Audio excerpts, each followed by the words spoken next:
GTA 6 से पहले toxic का ट्रेलर आ गया, ये अपने आप में एक बड़ी बात है क्योंकि मेकर्स ने लिटरली वर्ल्ड वॉर 3 का बहाना बना दिया था इस फिल्म को डिले करने के लिए। कंट्रोवर्सीज को साइड में रख के इस ट्रेलर को इसके कंटेंट के दम पे जज किया जाए तो ये कहां पे खड़ा होता है। पुराने टीजर्स और ग्लिम्स जब इन्होंने लॉन्च किए और इन्हें बैकलैश मिला, उस बैकलैश से इन्होंने चीजें सीखी हैं। तुम्हें याद होगा अब तक आए जितने भी टीजर थे वो सब केवल और केवल यश के बारे में थे। यश स्क्रीन पे आता है और एक क्रिंज डायलॉग मारता है, डैडीज होम, और उसी मूवमेंट में पूरा इंटरनेट क्रिंज से मर जाता है। मेकर्स को समझ में आना चाहिए कि डैडी सुन के इंडियन ऑडियंस को ट्रॉमा होता है, एक्साइटमेंट नहीं। इस नए ट्रेलर से ये उल्टी इंड्यूसिंग लाइन हटा दी गई है क्योंकि 10 और ऐसी उल्टी इंड्यूसिंग लाइन ऐड करनी थी, तो इस पॉइंट पे मेकर्स नहीं सुधरे। एक और चीज जो मैं एक्सपेक्ट कर रहा था कि इस मूवी को केजीएफ वाली वाइब से दूर ले जाया जाएगा, लेकिन जबरदस्ती केजीएफ वाला और इसमें ठूसने का प्रयास किया गया है।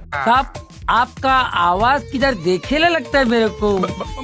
मैंने भी तेरा थोबड़ा किधर सुनेला लगता है। बेसिकली प्रशांत नील वाला हैंगओवर उतारने में यश को भी आधी सदी और लग जाएगी, पर इसका अर्थ ये नहीं है कि मूवी अपने दो पैरों पे खड़ी नहीं होती। मूवी की अपनी एक डार्क टोन है जो कि मुझे टीवी शो गोथम की और फिल्म बैटमैन की याद दिलाती है। विशेषकर मुझे फील होता है कि गोथम टीवी शो के बहुत सारे कैरेक्टर्स से यहाँ पे इंस्पिरेशन ली गई है या उन्हें कॉपी पेस्ट कर दिया गया है। उस टीवी शो के जैसा ही डार्क, डिप्रेसिंग और धुआं वाली वाइब देने का इस फिल्म को प्रयास किया गया है। ट्रेलर को देखने के बाद लगता है कि यहाँ सस्पेंस है, स्टोरी इंटरेस्टिंग है। यश जब अपने बेटे पे पिस्तौल तान रहा है तो तुम्हें जानना है कि क्यों वो अपने बेटे को मारना चाहता है। जिस प्रश्न का उत्तर थोड़ा सा सिंपल हो सकता है क्योंकि रिवील हो चुका है कि ये यश वर्सेस यश का कॉन्सेप्ट है, यानी यश राया है जो कि बाप है और बेटा रूमी है। दोनों का डबल रोल यश प्ले कर रहा है, हीरो भी विलन भी। यानी जब किसी दूसरे एक्टर को स्क्रीन प्रेजेंस नहीं देनी थी तो खुद को गोली मार लो, और यदि ये कॉन्सेप्ट काम नहीं किया तो ऑडियंस अपने आप को थिएटर में गोली मार लेगी। ये पीक नार्सिसिज्म है या पीक सिनेमा, वो तुम्हें इस फिल्म के रिलीज होने के बाद ही पता चलेगा। लेकिन एक चीज तो तय है कि यश के फैंस के अंदर ये thriller element definitely excitement invoke करेगा। थोड़ा हिपोक्रेसी के मैट्रिक्स में भी घुसते हैं। लोगों की शिकायत थी कि पिछले टीजर्स में फीमेल कास्ट मिसिंग थी। सारे टीजर्स केवल यश के बारे में थे और फीमेल कास्ट को केवल पोस्टर्स पे आई कैंडी के रूप में लगाया गया था, जबकि इस फिल्म की डायरेक्टर एक महिला गीता मोहनदास है, national award winning indie film maker. तो लोगों की एक्सपेक्टेशन यही थी कि यहाँ महिलाओं को अच्छे से रिप्रेजेंट किया जाएगा। लेकिन मार्वल मूवीज में तुमने यदि देखा हो तो जब मेल राइटर फीमेल कैरेक्टर्स को पावरफुल पोजीशंस में लिख रहे थे तो वो ब्लैक विडो जैसे कैरेक्टर्स को डेवलप करते हैं। वो उन महिलाओं को शक्तिशाली दिखाते हैं, बिना क्रिंज के दिखाते हैं। इसके विपरीत मार्वल में जब फीमेल राइटर्स लीड लेती हैं तो वो शी हल्क जैसे कैरेक्टर्स बनाती हैं जो कि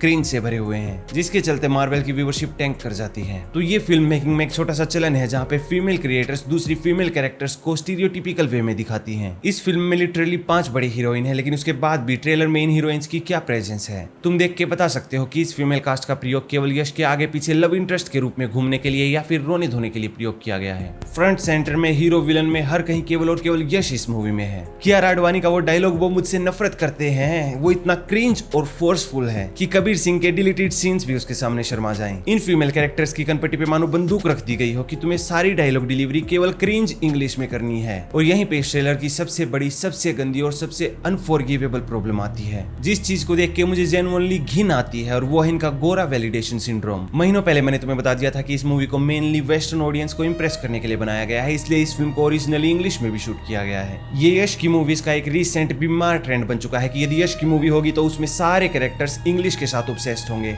I don't like it. Trailer को देख के लगता है कि मेकर्स ने संभवतः पूरा अपना ओरिजिनल म्यूजिक भी बना डाला जो कि केवल और केवल इंग्लिश में है। कोई भारतीय अंग्रेजी के प्रति भला इतना ऑब्सेस्ड कैसे हो सकता है? क्या तुम्हें घिन नहीं आती इस चीज से? यश ने रिसेंटली खुद इस फिल्म को हॉलीवुड फिल्म सिनर से कंपेयर किया था। बेसिकली ये कोई जापानीज एनिमे नहीं है, कोरियन ड्रामा नहीं है या फिर कोई चाइनीज मूवी नहीं है कि भाषा के प्रति वो लोग अपना स्वाभिमान रखेंगे, अपनी भाषा के प्रति प्रेम करते होंगे। उन स्वाभिमानी इंडस्ट्रीज जिनका मैंने अभी नाम लिया, उनको दुनिया भर में लोग देखते हैं, उनकी ओरिजिनल भाषा में देखते हैं। इस समय मैं लगभग 10 एनिमे देख रहा हूँ, उनके लेटेस्ट एपिसोड आते ही मैं तुरंत देखता हूँ, लेकिन जापानी में देखता हूँ। पर ये क्या व्यवहार है कि अंग्रेजों के बिल्कुल तुम तलवे चाटने को तैयार हो, उन्हें इंप्रेस करने के लिए कुछ भी करने को तैयार हो। एक्टिंग की बात करें तो यश का कैरेक्टर सबसे पहले हमें दिखता है जो वो विलन के भाई को जला के उसकी राख के नशे करने की बात करता है। जो डायलॉग डिलीवरी और एक्टिंग थोड़ी औसत लगती है, जिसका कारण डबिंग भी हो सकती है। वहीं पे तारा सुतारिया जैसे कैरेक्टर स्क्रीन पे आके अपने सस्ते अमेरिकन एक्सेंट में कहते हैं गोट ए लाइट, मेरी आत्मा तड़प जाती है। उसके अलावा दूसरी फीमेल एक्टर कहती है कीप योर माउथ शट। भारतीय एक्सेंट वाले टैट हेड है वाले एक्सेंट में इस प्रकार के गंदे क्रिंजी डायलॉग्स डिलीवर किए जाते हैं जिनको देख के तुम्हें घिन आती है।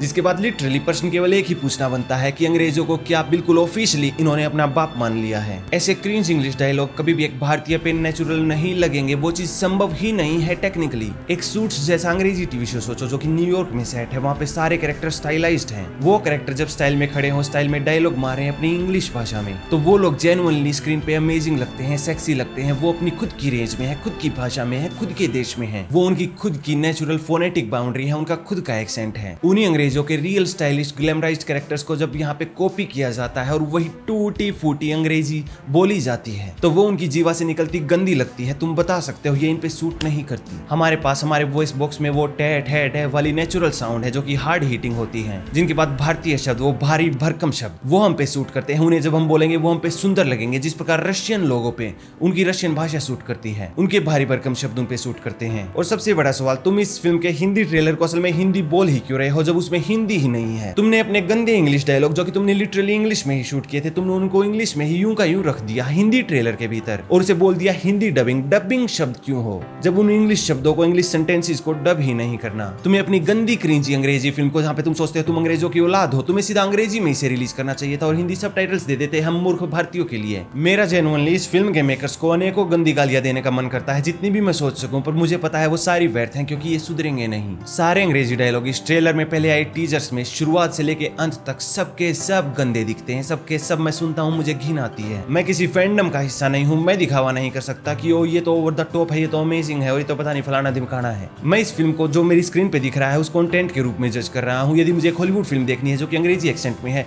तो मैं उनकी ओरिजिनल फिल्म में क्यों ना देखूं? मैं एक गौतम का टीवी शो सालों पहले देख चुका हूँ जिस शो की टोन पे, कैरेक्टर्स पे ये पूरी फिल्म आधारित होगी। तो अंतिम सच ये है कि यश के कम से कम हार्डकोर फैंस के लिए ये ट्रेलर डेफिनेटली एक विजुअल ट्रीट है, पर मैं किसी भी रूप में नहीं कह सकता कि इस फिल्म को भारतीयों के लिए बनाया भी गया है। किसी भी रूप से भारतीयों से कनेक्ट करने का प्रयास नहीं किया गया। म्यूजिक भी अंग्रेजी में रखा गया है क्योंकि भारतीय ऑडियंस से कनेक्ट नहीं करना। इसलिए मैं इस फिल्म के साथ किसी भी रूप में इमोशनली अटैच नहीं हो पाता और हाइप कोई इमोशन नहीं होता जिस हाइप के दम पे फिल्म चाहती है कि हम अपने आप को एक जायंट के रूप में प्रस्तुत कर ले। यदि फिल्म कलेक्शन भी भारी कर पाती है उसके बाद भी इस फिल्म का कोई बड़ा इंपैक्ट इंडियन सिनेमा पे नहीं रहने वाला क्योंकि ये फिल्म इंडियन है ही नहीं। Fairy tales for grown up जैसी टैगलाइन यूज करने की बजाय फेरी टेल्स फॉर वानाबी अंग्रेज जैसी टैगलाइन इन्हें यूज करनी चाहिए। ये मेरे रिव्यू का अंतिम कंक्लूजन है। किसी को अच्छा लगे बुरा लगे पर ये जेन्युइन कंटेंट का रिव्यू है, इसी प्रकार रिव्यू होना चाहिए।